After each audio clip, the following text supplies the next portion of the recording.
সবাই কেমন আছেন? আজকে আমাদের খাবার আইটেম দেখেন সবাই।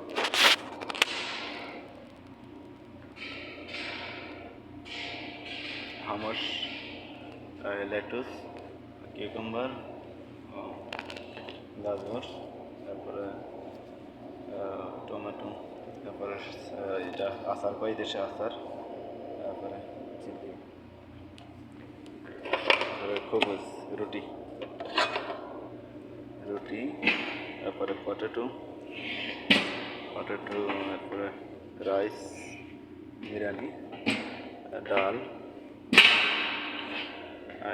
মিটবল, দাউদ বস্তা বলে, তারপরে আছে বিরিয়ানি, তারপরে আছে চাউমিন, তারপরে এই জায়গায় আছে দেখো অনেক রকমের আইটেম, এই সুইটস, তারপরে ফ্রুট, এই কিঞ্জা, পানি,